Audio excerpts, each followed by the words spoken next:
예수님의 공생활은 예수님이 세례를 받음으로써 시작됩니다. 근데 왜 예수님이 세례를 받으셨을까요?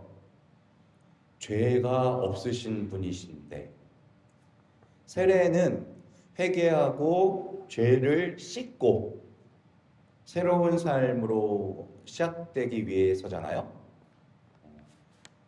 근데 예수님이 왜 세례를 받으셨을까? 굳이 세례자 요한을 찾아가서. 그렇다면 예수님께서 세례를 받으셨던 이유를 알아야 될까요? 몰라도 될까요? 알아야 됩니다. 이거 굉장히 중요한 주제예요. 예수님께서 세례를 받으러 오셨으니 세례자 요한이 어떻게 해요? 뭐 어떻게 깜짝 놀래지. 아니, 예수님께서?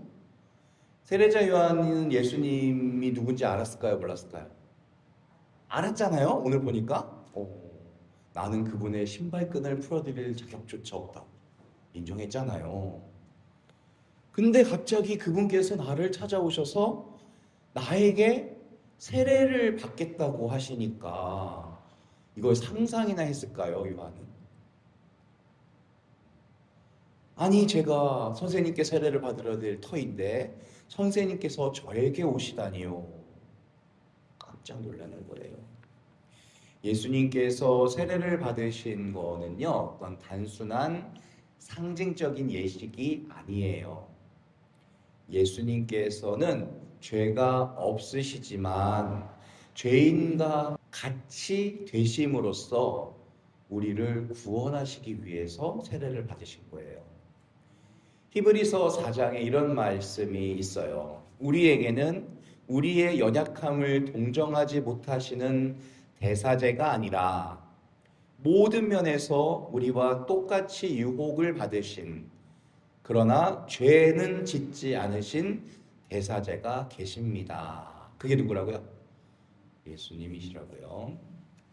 죄가 없으신 분이 죄인과 같이 되셨다. 이게 참 설명하기 어려운 거예요.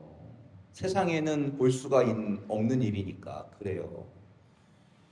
그리고 이게 바로 예수님께서 이 땅에 오신 이유를 정확하게 알려주는 사건이에요. 예수님의 세례를 묵상하면서 자연스럽게 바리사이들이 떠올랐어요. 그들은 다른 사람들과 구별되느라고 아주 목숨 건 사람들이었거든요. 그 바리사이라는 말 뜻 자체가 구별되다라는 뜻이에요. 그들의 열심은 다른 사람과 달라지기 위해서, 우린 너희와 달라 그러면서 율법을 열심히 지켰지만 갈수록 배타적인 사람이 되어갔어요. 우리 지금 세상도 다르다는 이유로 서로를 거부하고 배제하는 문화들로 꽉 차 있어요. 종교 간의 갈등부터 성별 간의 갈등, 인종 간의 갈등, 계층 간, 세대 간, 지역 간, 특히 정치적인 이념 간 대립하고 갈등하고 충돌하는 일이 하루도 안 빠지고 일어나고 있어요. 역사적으로 봤을 때 유대인들도 절대 뒤지지 않아요. 그들이 이방인들을 어떻게 취급했냐면 아주 그냥 유다인 빼놓고는 다 사람이 아닌 짐승 취급을 했어요. 특히 사마리아인들에 대한 적개심은요, 저놈들은 지옥의 땔감으로 쓰기에 적합하다. 지옥의 땔감. 그렇게 평가했어요. 그 땅만 밟아도 이 사람은 부정한 사람이 되는 거였어요. 그런데 예수님은 완전히 다른 모습입니다.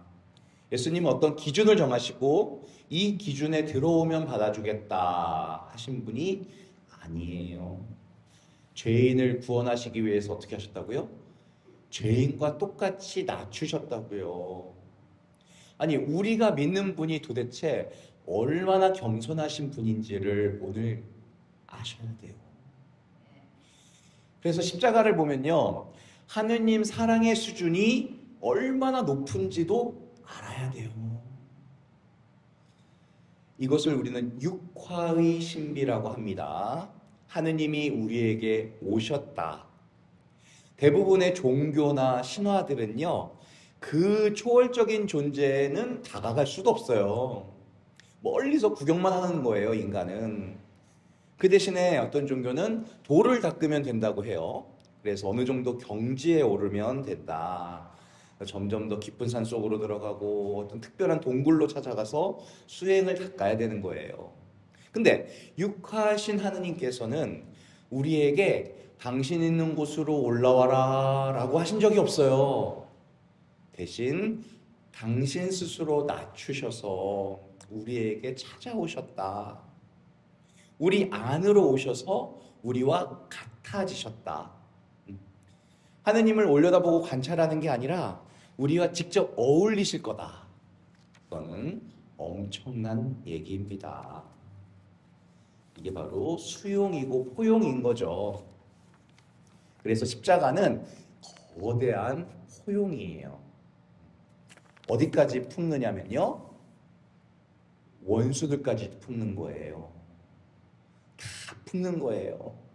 어떤 부류의 사람도 배제시키지 않는다.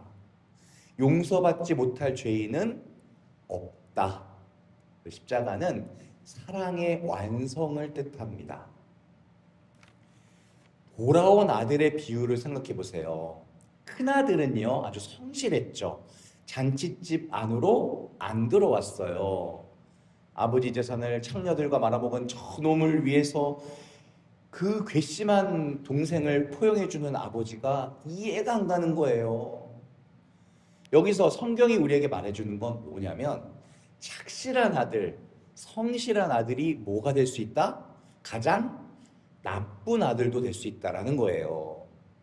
나만의 기준을 만들어서 나는 너와 달라, 배타적인 삶을 살아가는 사람들은 복음이 뭔지를 이해할 수가 없다. 예수님께서 돌아가시면서 나는 다른 사람들을 위해선 죽을 수 있지만 너는 예외야. 내가 너를 위해서는 죽어줄 수 없을 것 같다. 라고 하신 적이 없어요. 단 한 사람도 없어요.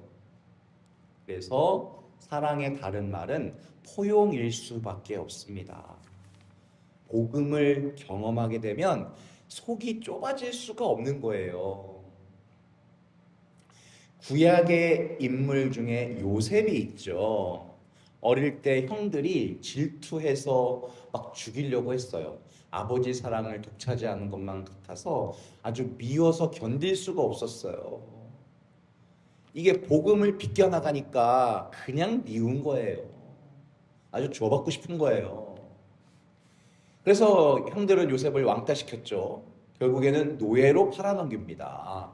어떻게 돼요? 에집트로 팔려가서 보티파르라고 하는 제상네 집으로 들어가잖아요. 결국에 이집트의 총리가 됩니다, 요셉이. 그리고 이스라엘은 기근이 들어서 다 굶어 죽게 생겼어. 그래서 형들이 어떻게 지금 곡식 좀 얻어보려고 에집트에 찾아온 거예요. 그때 제상이 된 요셉이 어떻게 했어요? 형들한테 아주 왼수 제대로 갚았죠? 나를 팔아넘겼으니까 얼마나 괘씸해. 두 팔 벌려 형들을 포용했어요. 용서했어요. 어떻게 그럴 수가 있냐? 요거를 묵상해 보면요, 요셉은 이게 단순히 가족사가 아니야. 가족 얘기가 아닌 거예요. 더 큰 그림이 보이는 거예요, 요셉에게는.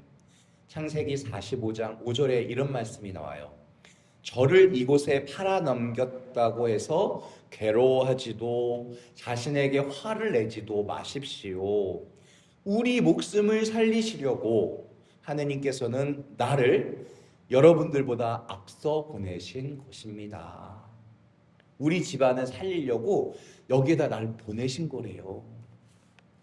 아니, 대개는 가해자가 피해자에게 용서를 빌어야만 가해자를 용서해 줄 거 아닙니까? 그쵸? 그게 세상이에요. 그런데 복음은 달라요. 성경이 보여주는 방식은요, 가해자의 태도와 상관없이 피해자가 가해자를 용서해 주는 거예요. 그리스도께서 우리에게 보여주신 방법이 바로 그거예요. 이게 어떻게 가능하냐? 요셉은 이어서 이런 말을 합니다. 여기에 나를 형들보다 앞서 보내셔서 우리 집안을 지켜주시겠다고. 그러니 나를 이곳으로 보낸 것은 형들이 아니라 누구다? 하느님이시다. 형들이 한 게 아니라 하느님이 그렇게 하셨대요. 형들에 대한 원망을 품고 있지를 않아요. 요셉은 나를 죽이려고 했던 형들의 행동보다 더 크신 뭐가? 하느님의 계획이 보인 거예요. 아마 형들을 만나기 전부터 이미 다 용서를 끝내놨을 겁니다. 그러니 우리가 복음을 이해하는 게 얼마나 중요한 거예요. 오늘 우리에게 일어나는 모든 사건들을 통해서 원하시는 게 있는 거예요. 그 복음 속에 감춰져 있는 당신 뜻을 알게 해서 인류를 구원하시려는 그분의 의도. 복음 안에는 하느님의 마음이 담겨 있는 거예요. 하느님의 뜻은 우리보다 훨씬 더 높죠. 나를 힘들게 하는 사람들을 내치는 게 아니라 약점을 들춰내고 공격하고 비판하는 게 아니라 그 사람들을 끌어안고 이해하고 용서하고 수용하고 사랑하고 결국 그들도 구원의 길을 갈 수 있기를 바라는 거예요. 그 마음이 저와 여러분들의 마음이 되기를 기도하겠습니다. 아멘.